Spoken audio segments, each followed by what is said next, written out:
It's a calm night in the Fargo-Moorhead area, and our recent temperatures may have some people dreaming of spring already, but don't let your guard down. We're hearing a return to serious winter weather could be in our near future.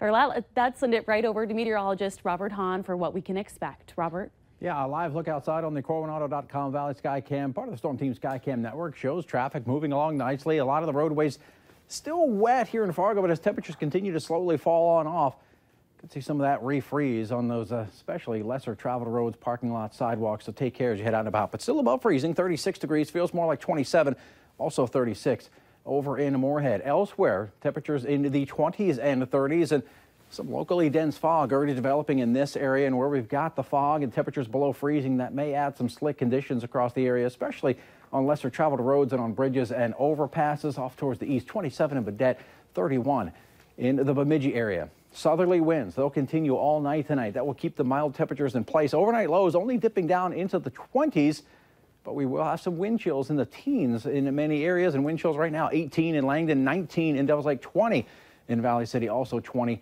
in the Jamestown area. A lot of cloud cover out there, and as mentioned, we also got some locally dense fog forming in parts of the region, and we'll see that from time to time in some areas. A little bit of activity showing up on the radar. I don't think any of that is reaching the ground, but you could see some freezing mist where that fog is forming. Across the northern plains, up in Canada, you've got a mixed bag of precipitation there.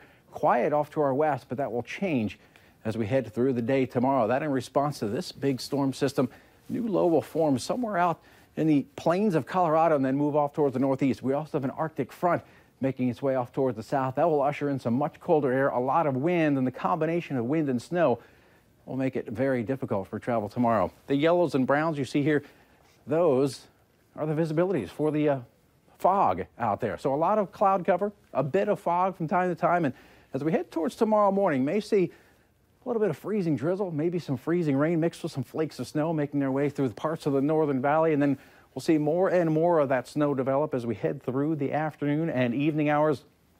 And again, strong and gusty winds, at times gusting over 40 miles per hour in combination with the snow, will create some very low visibilities. Could see blizzard conditions in many areas as we head through the day. 2 to 4 inches is still common over much of the region in combination with that wind will make travel very difficult. Could see isolated amounts up to half a foot of snow. Winter storm watch continues for the entire region. Keep it tuned for any upgrades, downgrades, and we'll let you know if any changes happen with that. Here in Fargo, we'll start off in the mid-20s.